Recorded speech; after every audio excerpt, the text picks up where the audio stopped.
Hello dear students.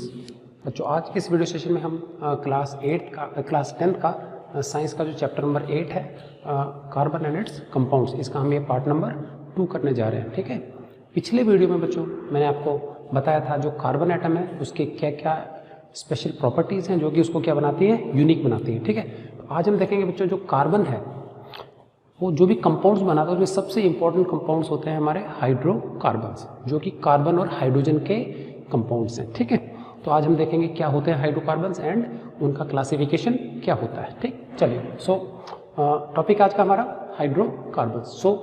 Word खुद suggest करता है कि इसमें दो अलग अलग एलिमेंट्स हैं, hydrogen and carbon. The compounds of carbon and hydrogen are called hydrocarbons. बच्चों अगर इन कंपाउंड्स में सिर्फ कार्बन और हाइड्रोजन ही हो तो ये कहलाते हैं प्योर हाइड्रोकार्बन्स। और कभी कभी क्या होता है कि जो हाइड्रोकार्बन्स हैं उसमें से हम वन और मोर हाइड्रोजन एटम को हटा करके कार्बन की चेन में से हम दूसरे एटम्स को सब्सटीट्यूट कर सकते हैं, तो वो कहलाते हैं सब्सटीट्यूटेड हाइड्रोकार्बन्स। तो प्योर भी हो सकते हैं और सब्सटीट्यूटेड भी हो सकते हैं। ठीक है, तो फिलहाल हम बात कर रहे हैं हाइड्रोकार्बन्स की। चलिए क्लासिफिकेशन ऑफ हाइड्रोकार्बन्स। अभी जैसा कि मैंने आपको पिछले वीडियो में बताया था कि कार्बन की प्रॉपर्टी होती है, carbon carbon carbon carbon atom जो होते हैं ये लंबी दूरी तक सेल्फ लिंकिंग होता है कोवेलेंट बॉन्ड के जरिए और लंबी लंबी चेन्स बना लेता है और इन चेन में ब्रांचिंग भी हो सकती है। ठीक है ना, तो अब ये चेन जो है, मान लीजिए एक कार्बन एटम है, दूसरा कार्बन एटम है, तीसरा है, चौथा है, पांचवा, छठा एंड सो ऑन, लंबी सारी चेन बन गई। अभी ये चेन अगर खुली है, ठीक है ना, दोनों तरफ ओपन है एंड्स, ठीक है, तो इस प्रकार के जो हाइड्रोकार्बन्स होते हैं वो कहलाते हैं ओपन चेन या फिर इन्हीं को बोलते हैं एलिफेटिक हाइड्रोकार्बन्स। इसको कहते हैं या तो ओपन चेन या फिर स्ट्रेट चेन हाइड्रोकार्बन्स। क्लियर है। ऑन द अदर हैंड यदि इस कार्बन और इस कार्बन को मोड़ करके आपस में बॉन्ड बना दिया जाए तो एक लूप बन गया कंप्लीट, मतलब ऐसे ऐसे ऐसे ऐसे ऐसे, समझ में आ गया, एक कंप्लीट रिंग बन गई। तो अगर कार्बन कार्बन कार्बन से कंप्लीट गोलमोल रिंग रूपी स्ट्रक्चर बनता हो, इस प्रकार के हाइड्रोकार्बन्स कहलाते हैं या तो साइकिल और रिंग हाइड्रोकार्बन्स। इनको हम क्लोज्ड चेन भी कहते हैं। तो बेसिक मीनिंग समझ में आ गया, open chain, closed chain, open chain, two ends, closed chain, no end hydrocarbons भी आपस में जुड़ करके कंप्लीट रिंग बना लिया। ठीक, so basically hydrocarbons are categorised into two types, aliphatic hydrocarbons जिनको ओपन या स्ट्रेट चेन कहते हैं, साइक्लिक हाइड्रोकार्बन जिनको हम रिंग हाइड्रोकार्बन्स भी कहते हैं या फिर क्लोज्ड चेन हाइड्रोकार्बन्स भी कहते हैं। चलिए ये मैं रब कर देता हूँ, तो यहाँ तक समझ में आ गया। अभी हम पहले डील करेंगे बच्चों, ये वाला जो पार्ट है ना आपको बहुत ज़्यादा आपके सिलेबस में नहीं दिया हो, फिर भी मैंने एक बार बेसिक क्लासिफिकेशन बता दिया, तो इसके ऊपर बहुत ज़्यादा मैं डिटेल में नहीं जाऊँगा, ये भी आपके लिए काफ़ी होगा। ठीक है ना, तो ये हायर क्लासेस में 11th क्लास ऑनवर्ड्स आप ये पढ़ोगे। ठीक है, तो बेसिकली हमारा जो चैप्टर है वो इस तरफ इस चीज़ को डील करता है, एलिफेटिक हाइड्रोकार्बन्स को डील करता है। ठीक, अब ये जो एलिफेटिक हाइड्रोकार्बन्स हमारे जो ओपन चेन है, स्ट्रेट चेन हाइड्रोकार्बन्स, इसको बेसिकली हमने दो भागों में बांटा। पहला टाइप है सैचुरेटेड हाइड्रोकार्बन्स, दूसरा है अनसैचुरेटेड हाइड्रोकार्बन्स। ध्यान से सुनना, किसको सैचुरेटेड बोलते हैं, किसको अनसैचुरेटेड। यदि carbon carbon carbon carbon chain में सारे के सारे कार्बन और कार्बन के बीच में बॉन्ड्स अगर सिंगल बॉन्ड होते हैं तो वो कंपाउंड कहलाते हैं सैचुरेटेड हाइड्रोकार्बन। समझ में आ गया। तो S for saturated, S for सारे के सारे, एस फॉर सिंगल बॉन्ड। समझ में आया। So if chain has all carbon carbon single bond, C और सी के बीच में सिंगल बॉन्ड ही होना चाहिए कोवेलेंट, उस प्रकार के कंपाउंड्स कहलाते हैं सैचुरेटेड हाइड्रोकार्बन्स। अब मैं बता चुका हूं आपको कि जो कार्बन है वो मल्टीपल बॉन्ड भी बनाता है, डबल बॉन्ड भी बनाता है, कार्बन कार्बन और ट्रिपल भी बनाता है।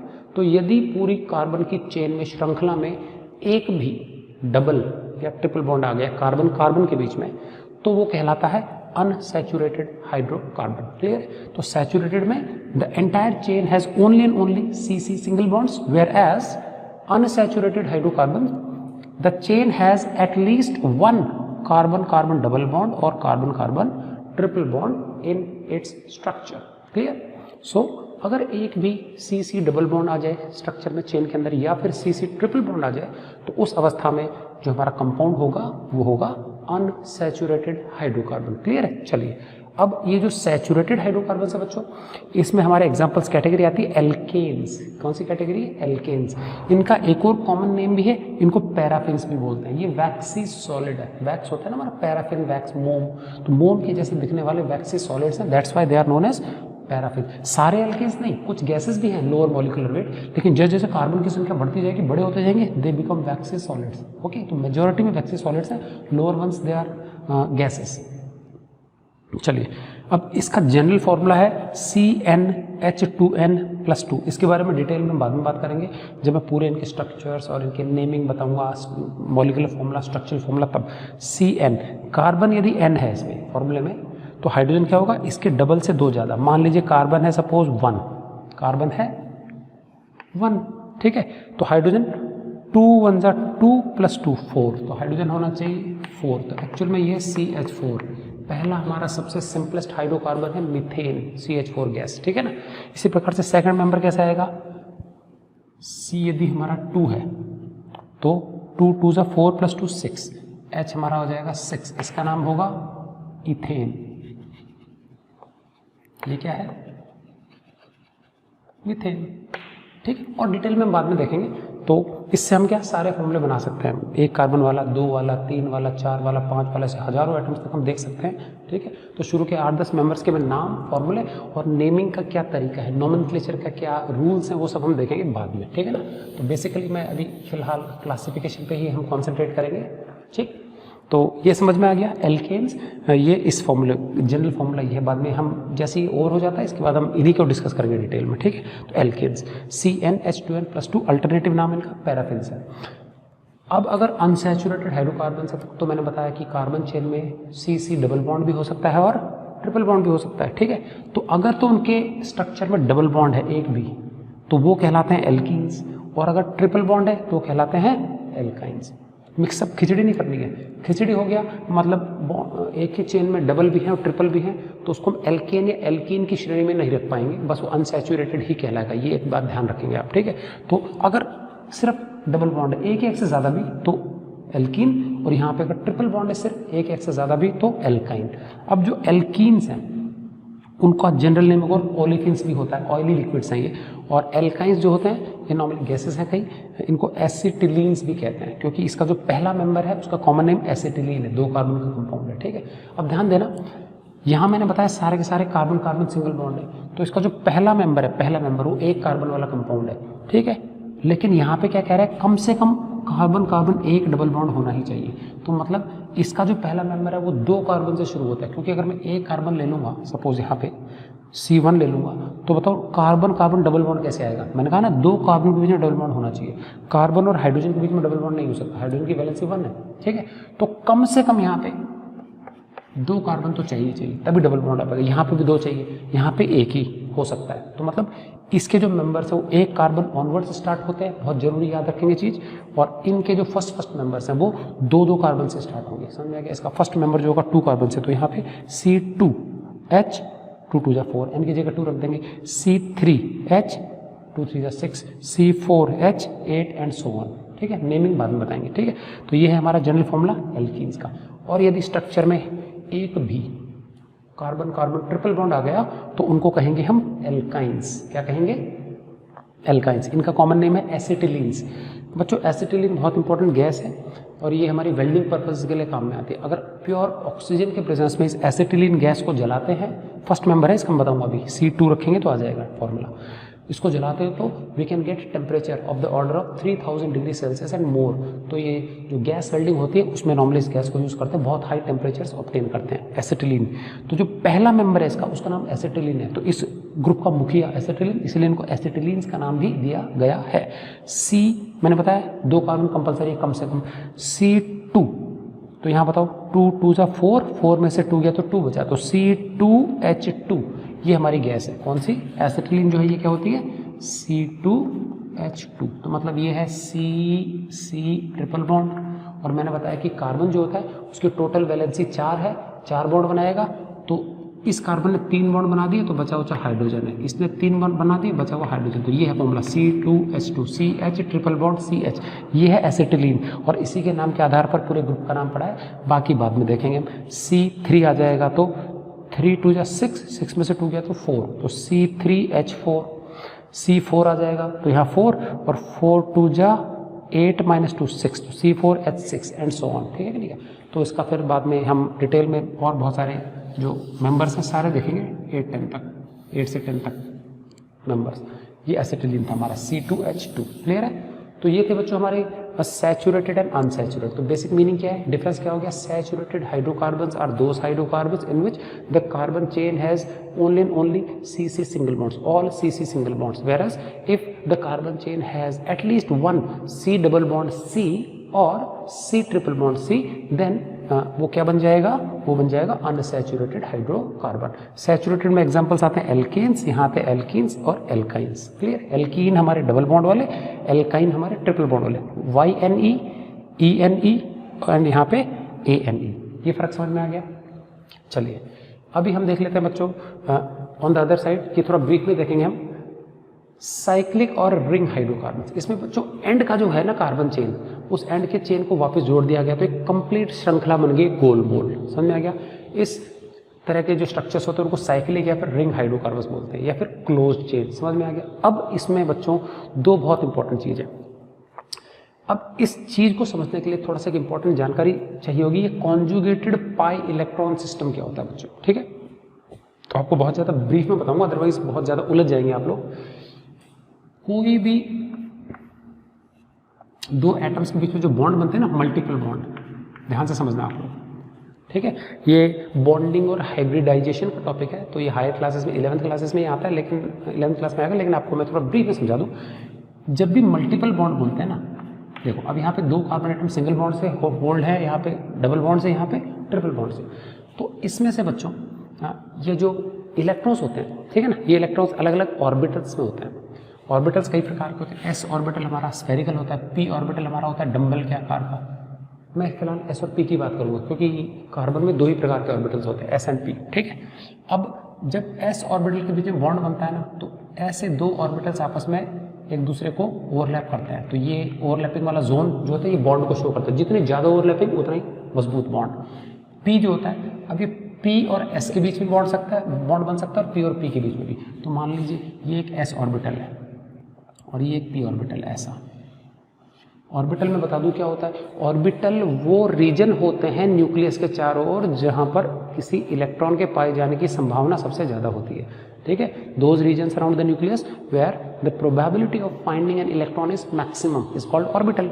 तो ये शेप अलग अलग होते हैं, इनके रीजन्स हैं। अब मान लीजिए मैं बना रहा हूँ कार्बन और कार्बन के बीच में बॉन्ड है ना, तो हाइड्रोजन एटम में सिर्फ S ऑर्बिटल होता है और कार्बन में P होता है। तो मान लो हाइड्रोजन और कार्बन के बीच में बॉन्ड बनता है सपोज, तो इलेक्ट्रॉन की शेयरिंग ऐसी होगी, कार्बन हाइड्रोजन में एक एक इलेक्ट्रॉन शेयर होगा, तो इसका तो एक इलेक्ट्रॉन यहाँ पे है, इसका एक इलेक्ट्रॉन यहाँ पे है, तो ये कॉमन रीजन है बॉन्ड। तो इस प्रकार से जो काफ़ी सारी डायरेक्ट ओवरलैपिंग से जो बॉन्ड बनते हैं उसको बोलते हैं सिग्मा बॉन्ड। क्या बोलते हैं इसको? सिग्मा बॉन्ड, ठीक है। तो S के बीच में सिग्मा बॉन्ड बनता है, S और P के बीच में भी सिग्मा बॉन्ड बनता है, ठीक है। और इस सिग्मा बॉन्ड काफ़ी मजबूत बॉन्ड होता है, ठीक। अब एक और बॉन्ड बताता हूँ बच्चों, जो कि हेड ऑन नहीं बल्कि साइड वाइज ओवरलैप से बनता है। अब देखो PP में भी, अब कार्बन और कार्बन का जो ओवरलैपिंग होती है ना, वो PP ओवरलैप है। ये P ऑर्बिटल, दूसरे कार्बन का P ऑर्बिटल, ऐसा होता है। तो इस ऑर्बिटल में ये एक इलेक्ट्रॉन एक कार्बन का, दूसरे का दूसरा। समझ में आ गया कि नहीं? क्या तो ये कॉमन रीजन जो होता है ये ओवरलैप शो करता है बॉन्ड, ठीक। तो यहाँ पे काफ़ी मजबूत है बॉन्ड। ये बिल्कुल आप थोड़ा सा इस प्रकार से समझना, एक जना मान लीजिए खाई में लटका हुआ है और दूसरा उसको खींच रहा है। तो एक तो होता है कि वो उंगली से ऐसे पकड़ के खींचे, तो ओवरलैप बहुत थोड़ा सा, हाथ छूटने का संभावना आसान है। तो ये ओवरलैप बहुत कम हो गया है ना, मजबूत नहीं है। दूसरा ओवरलैप होगा कि वो ऐसे पकड़ ले, थोड़ा ज़्यादा है, पहले से ज़्यादा अच्छा बॉन्ड है। तीसरा ओवरलैप जो सबसे मजबूत होगा, ऐसे पकड़ ले वो। समझ में आ गया कि नहीं? का जितना ज़्यादा एक्सटेंट ऑफ ओवरलैप उतना ही मजबूत बंधन, ठीक। तो मैंने बताया S के 3 प्रकार है ना भाई, या तो ऐसे ओवरलैप हो या ऐसे हो, SS, SP या PP। इन तीनों में बॉन्ड मजबूत बॉन्ड बनता है। इस बॉन्ड को बोलते हैं sigma bond. SS sigma bond, SP sigma bond, PP sigma bond, ठीक। तो कार्बन कार्बन के बीच में ऐसा होता है, हाइड्रोजन हाइड्रोजन के बीच में ऐसा होता है, और हाइड्रोजन कार्बन के बीच में ऐसा होता है। तीनों मजबूत बॉन्ड है। तो यहाँ जितने भी मल्टीपल बॉन्ड्स हैं, CH के बीच में हमेशा सिंगल बॉन्ड बनेगा। It is always sigma bond and sigma is a stronger bond, ठीक। अभी यहाँ पे भी ये सिंगल बॉन्ड है, ये हमेशा ही सिग्मा है, मजबूत वाला बॉन्ड है। ये 2 में से एक सिग्मा है, एक सिग्मा नहीं है। मैं बताऊंगा कौन सा है। 3 में से एक सिग्मा है, 2 सिग्मा नहीं है। मतलब समझ में आ गया। तो एक तो कंपलसरी सिग्मा बॉन्ड है। बच्चे कुछ बॉन्ड जो होते हैं ना वो बनते हैं साइड वाइज ओवरलैप से। ये क्या होता है साइड वाइज ओवरलैप, वो समझते हैं, ठीक है। तो साइड वाइज ओवरलैप का मतलब होता है बच्चों, एक ऑर्बिटल p ऐसे है और दूसरा क्या है, ऐसे ही बिल्कुल ऑलमोस्ट ऐसे। तो ओवरलैप का जो एक्सटेंट है बहुत ही कम है, यहाँ पे बहुत मामूली सा हिस्सा टच होता है। तो एक इलेक्ट्रॉन तो यहाँ आता है एक ऑर्बिटल का, दूसरे का यहाँ आता है। तो दोनों के रीजन में एक एक इलेक्ट्रॉन हो गया, तो एक जोड़ी शेयर हो गया। इस प्रकार का बॉन्ड कहलाता है pi bond, side wise overlap से बनता है, ठीक है। और इतना मजबूत बॉन्ड नहीं माना जाता। तो अगर हम तोड़ें तो ये आसानी से टूटता है, इसको पाई बॉन्ड बोलते हैं। तो single bond is always sigma, ये सिग्मा है। डबल बॉन्ड में एक सिग्मा एक पाई, ट्रिपल बॉन्ड में एक सिग्मा एंड 2 जो बॉन्ड है ये पाई बॉन्ड, याद रहेगा सिग्मा एंड पाई। तो सीधी बात है बच्चों, अगर कोई पाई बॉन्ड पूछे कहाँ होंगे, मल्टीपल बॉन्ड्स में। डबल बॉन्ड में एक पाई होता है, ट्रिपल बॉन्ड में 2 पाई बॉन्ड होते हैं, कमजोर बॉन्ड होते हैं। रिएक्शन के दौरान पहले पाई बॉन्ड टूटते हैं, सिग्मा बॉन्ड आसानी से टूटता नहीं है। तो पाई बॉन्ड में जो शामिल इलेक्ट्रॉन है उसको पाई इलेक्ट्रॉन्स बोलते हैं। क्लियर है, पाई इलेक्ट्रॉन्स। अब समझना ध्यान से, एक मैं कंपाउंड बताता हूं। ये बच्चों कंपाउंड है हमारा बेंजीन, रिंग है। इसके बारे में थोड़ा समझ लेते हैं। Carbon carbon carbon carbon carbon carbon, समझना ध्यान से। सब ने एक हेक्सागोनल रिंग बना ली, ठीक है। हर एक कार्बन 4 बॉन्ड बनाता है, 4 है वैलेंसी। 4 में से देखो सबने 2-2 बना लिए, एक एक फिर भी रह गया, ठीक। तो अभी बच्चों मैं इधर को मिटा देता हूँ थोड़ा सा ना, मेरे को जगह चाहिए है ना।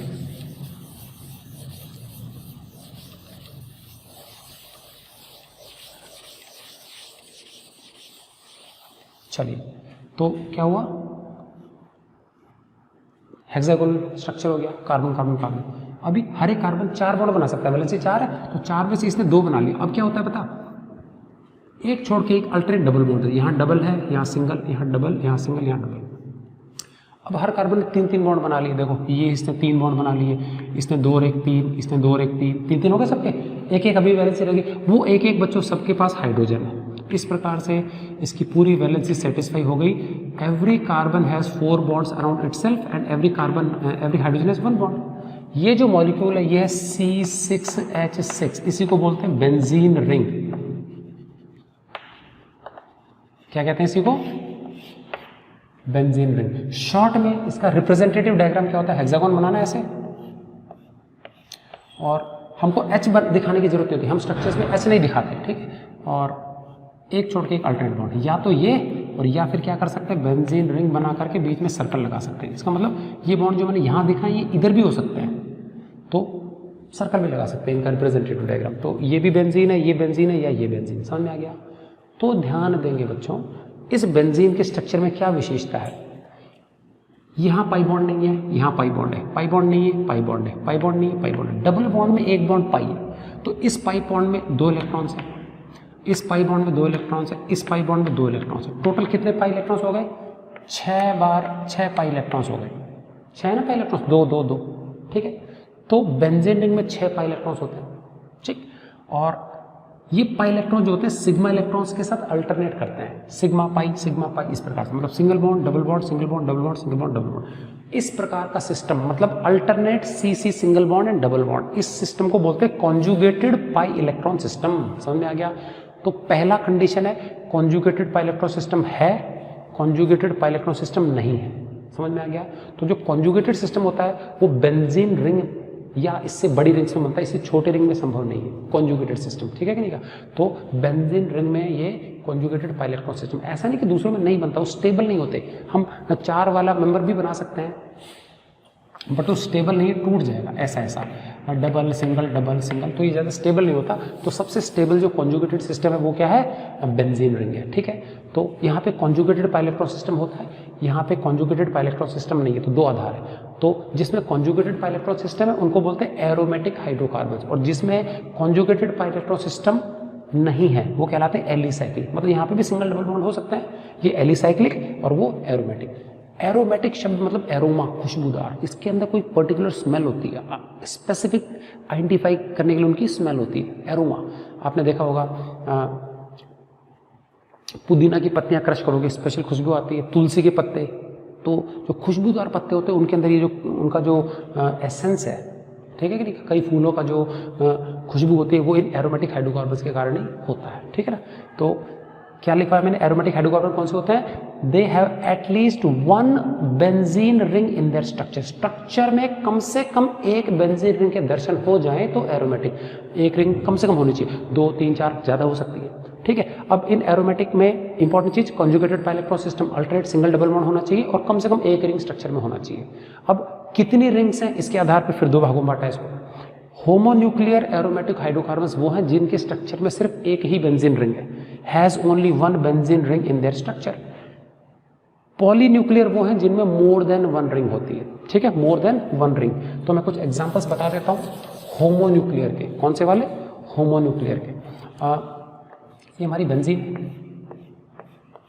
बेंजीन के ऊपर अगर मैं CH3 लगा दूंगा तो ये कहलाता है टोलीन, क्लोरीन लगा दूंगा तो क्लोरोबेंजीन, ब्रोमीन लगा दूंगा तो ब्रोमोबेंजीन, आयोडीन लगा दूंगा तो आयोडोबेंजीन। मैं इसी बेंजीन रिंग के ऊपर मैं अगर OH लगा दूंगा तो ये कहलाता है फिनॉल। मैं इसी के ऊपर COH लगा दूंगा तो ये कहलाता है बेंजोइक एसिड। समझ में आ गया, ये सारे के सारे क्या है, होमोन्यूक्लियर। क्लियर है। चलिए अब अगर एक से ज्यादा रिंग हो तो पॉलीन्यूक्लियर कहलाएगा। मैं एक तो 2 रिंग वाला बनाऊंगा और एक 3 रिंग वाला, ध्यान से समझना, ठीक है। तो ये मैं बता देता हूं, 2 रिंग वाला,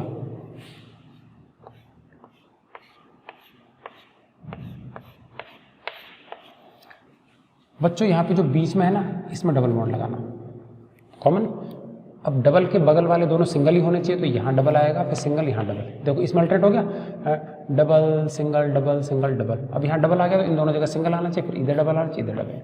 समझ में आ गया क्या लिखा, ये चीज है नैप्थलीन, NaPHTHALEN। आपने देखा होगा ना कपूर की गोलियां सफेद सफेद होती है ना, जो हम कपड़ों में रखते हैं गोल गोल, वो कपूर की गोलियां, ये नैप्थलीन बॉल्स, ठीक है। तो ये हमारा क्या है, पॉलीन्यूक्लियर है।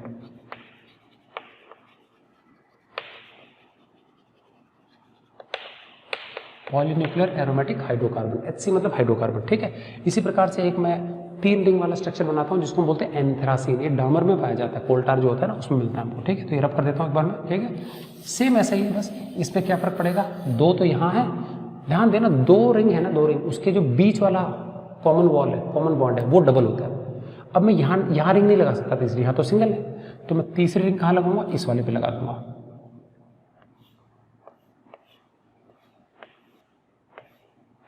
ठीक है।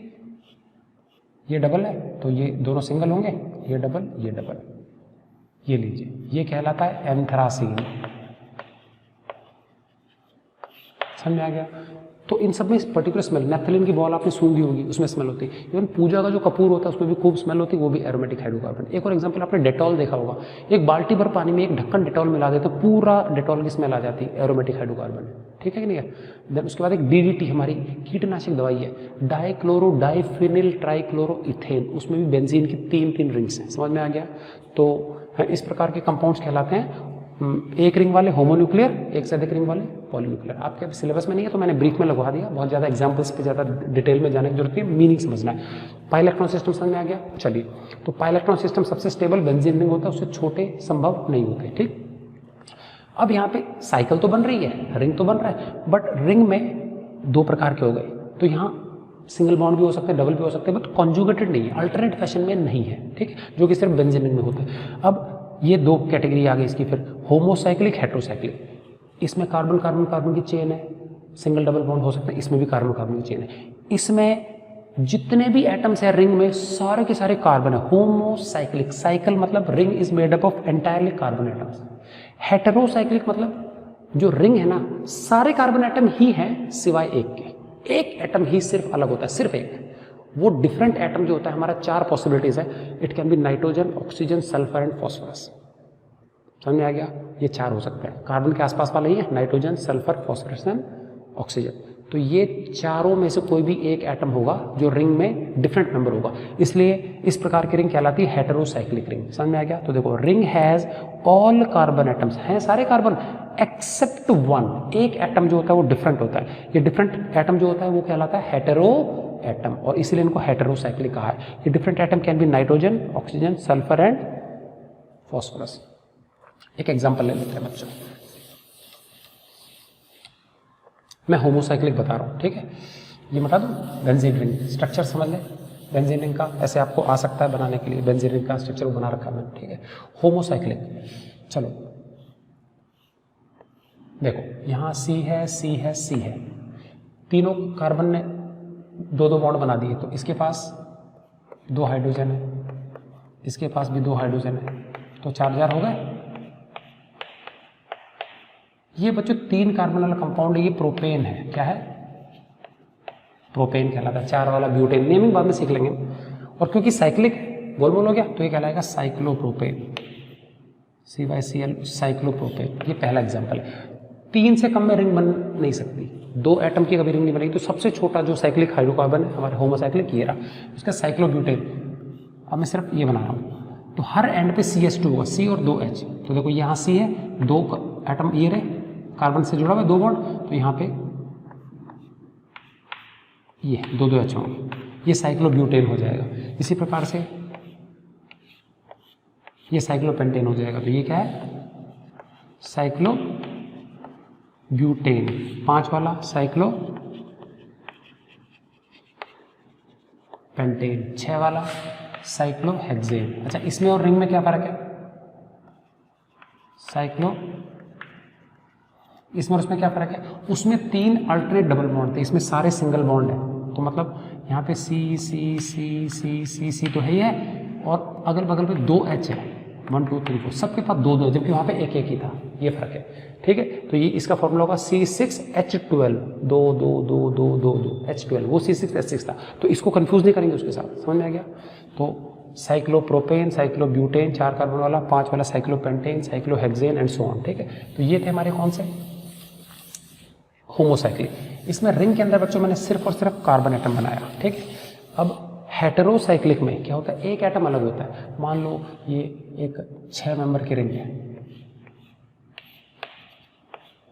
Carbon carbon carbon carbon carbon, एक नाइट्रोजन आ जाए, सल्फर आ जाए, फॉस्फोरस आ जाए, तो अलग अलग कंपोनेंट्स हो जाएंगे। इवन हमारा जो हीमोग्लोबिन है ना, हीमोग्लोबिन है, उसमें जो रेड कलर का जो पिगमेंट है पोरफायरिन, वो एक हेटेरोसाइक्लिक रिंग स्ट्रक्चर है, 5 कार्बन का मेंबर है। इसी प्रकार से हमारे 2 न्यूक्लिक एसिड है, DNA एंड RNA। इसमें जो हमारी शुगर है, इसमें एक शुगर होती है 5 कार्बन की शुगर, जिसको बोलते हैं डीऑक्सी राइबोज शुगर, और इसमें होती है राइबोज। ये हमारी 5 कार्बन की शुगर है, और 5 कार्बन हमारा क्या है? रिंग में है। बट प्रॉब्लम इसमें क्या है?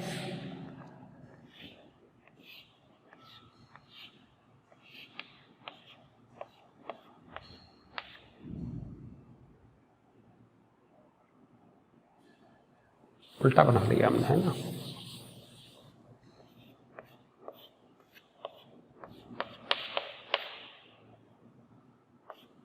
इस प्रकार से बच्चों, तो रिंग 5 कार्बन की बनी हुई, बट इस रिंग में सारे कार्बन है सिवाय एक को छोड़ करके।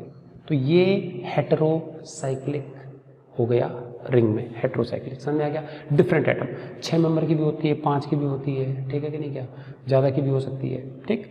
तो ये हमारा, अब यहाँ पे हर एक के पास, यहाँ पे CH2OH, एक जगह H, एक जगह OH, एक जगह OH, H, यहाँ पे एक H आ जाएगा, CH2OH। हटने की जरूरत नहीं है, ये हमारी डीऑक्सीराइबोज शुगर है जो DNA के अंदर होती है, ठीक है ना?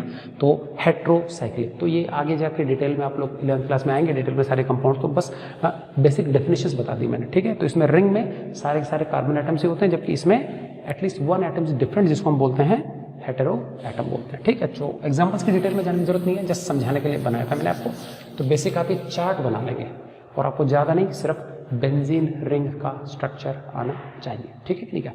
तो ये था बच्चों हमारा बेसिक क्लासिफिकेशन किसका, हाइड्रोकार्बन्स का। ठीक है।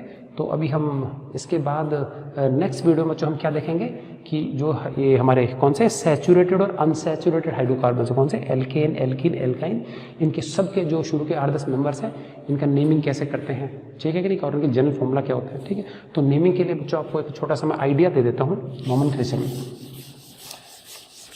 क्योंकि कार्बन जो होता है बहुत बड़ी संख्या में कंपाउंड बनाता है ना।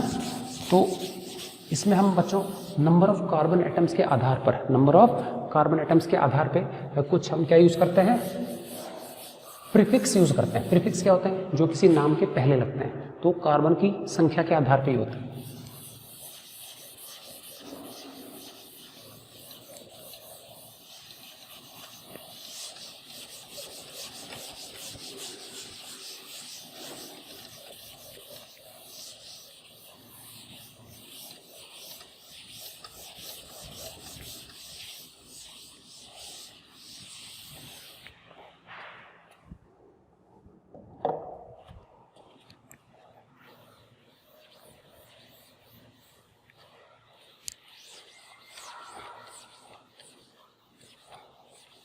चलिए, तो मैं थोड़ा सा एक बार बेसिक बता देता हूँ, फिर नेक्स्ट वीडियो में और हम डिटेल में इसको देखेंगे। ठीक है ना।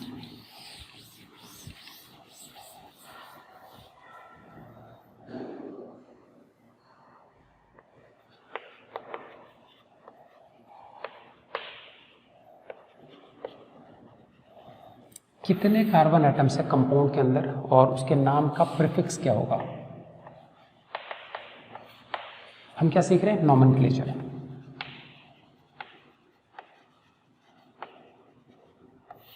नोमेनक्लेचर का मतलब होता है giving names to the compound, giving names to the. इसके लिए बच्चों एक इंटरनेशनल संस्था है IUPAC, IUPAC। फुल फॉर्म इसका क्या है, international union for pure and applied chemistry, pure and applied. ये संस्था जो है ये रूल्स वगैरह डिजाइन करती है। ठीक, तो देखते हैं, क्योंकि इतनी बड़ी संख्या में कार्बन जो है कंपाउंड्स बनाता है तो उनकी नेमिंग बहुत ही जटिल प्रक्रिया होगी। तो किसी भी कार्बन के कंपाउंड का नाम जो होता है ना, वो उसके नंबर ऑफ कार्बन एटम्स की संख्या से डिसाइड होता है। ठीक है। तो मैं शुरू के 12 तक बता रहा हूँ आपको, 1 2 3 4 5 6 7 8 9 10 11 एंड 12। बच्चों अगर किसी कंपाउंड में एक ही कार्बन है तो उसके नाम की शुरुआत होगी मिथ। किससे होगी, मिथ। शुरू के 4 जो है ना बच्चों वही थोड़े अजीबोगरीब, आगे तो बहुत आसान है, मिथ। अगर किसी कंपाउंड में 2 कार्बन है उसके नाम की एंडिंग होगी या शुरुआत होगी इथ से। किससे होगी, इथ। 2 कार्बन, 3 कार्बन है तो होगा प्रॉप, PROP। 4 कार्बन है तो ब्यूट, बट नहीं पढ़ेंगे, BUT। क्लियर है। उसके बाद अगर 5 कार्बन है स्ट्रक्चर में, देन उसके नाम के आगे लगेगा शुरुआत में पेंट। ये हमारे प्रीफिक्स है, पहले लगेंगे। ठीक है। 6 कार्बन होगा तो hex, 7 hept, 8 oct, 9 non, 10 deck. अभी 10 और 1, 10 में 1 ज्यादा है, 1 के लिए हम शब्द यूज करते हैं UN, अन। जैसे यूनिट होता है ना, यूनिट, अन, इकाई, 1, 1। तो इसमें अन पहले लग जाएगा, अनडेक। 11 के लिए अनडेक, 10 और 1, 10 और 2 2 डेक, 2 को 2 ही बोला है, याद रहेगा।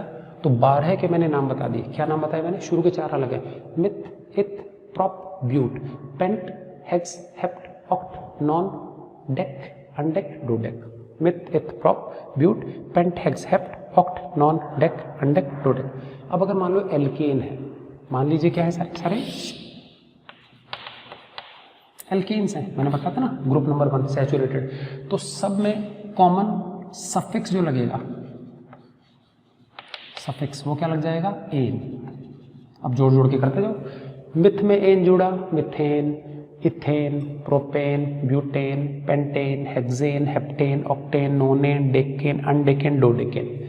अच्छा, एल्कीन जुड़ा तो एन के स्थान पे ईन आएगा। मिथीन होता नहीं, मैंने बताया था एल्कीन्स 2 कार्बन से स्टार्ट होता है तो ये छूट जाएगा। Ethene, propene, butene, pentene, hexene, heptene, octene, nonene, decene, undecene, dodecene. अगर यहाँ पे एल्काइन है, तीसरा जो हमारा अनसैचुरेटेड में था, तो वाई एन ही आएगा, आइन पढ़ेंगे, आइन, एन इन आइन। एक कार्बन वाला होता नहीं है, यहाँ से स्टार्ट होगा। Ethyne, propyne, butyne, pentyne, hexyne, heptyne, octyne, nonyne, decyne, undecyne, dodecyne. जो इथाइन है उसी को एसिटिलीन भी कहते हैं, कॉमन भाषा का नाम है, और इसीलिए हम एल्काइंस को एसिटिलीन्स भी कहते हैं। ठीक है, तो प्रीफिक्स और सफिक्स को जोड़ के क्या बनेगा, नाम बनेगा। और फिर बाद में जो हमारे सब्स्टिट्यूटेड हाइड्रोकार्बन्स हैं, चेन्स में अलग अलग जगह कुछ ग्रुप्स लगा दिए, तो फिर बच्चों उनके नाम क्या होंगे वो फिर डिटेल में, उसके रूल्स हैं पूरे पूरे, तो वो रूल्स मैं आपको डिटेल में लिखवाऊंगा, एक एक रूल को फिर एग्जाम्पल्स के साथ में हम समझेंगे। ठीक है, तो ये आप अच्छे से एक बार नाम याद कर लेंगे, बहुत बेसिक है आइडिया। उसके नेक्स्ट वाला जो वीडियो उसमें बच्चों हम पहले तो एल्केन, एल्कीन, एल्काइंस का जनरल स्ट्रक्चर बताऊंगा, मॉलिक्यूलर फॉर्मूला क्या होता है, स्ट्रक्चरल फॉर्मूला क्या होता है, आइसोमर्स क्या होते हैं, और उसके बाद हम डिटेल में फिर देखेंगे बच्चों उनका IUPAC नॉमेनक्लेचर। नॉमेनक्लेचर वाला पार्ट बहुत इंपॉर्टेंट है, आपके एग्जाम में नॉर्मली है आता है, तो उसको अच्छे से समझ के आप लोग नोटबुक में नोट कर लेंगे। सो बच्चों मिलते हैं नेक्स्ट वीडियो में, till then goodbye and thanks for watching.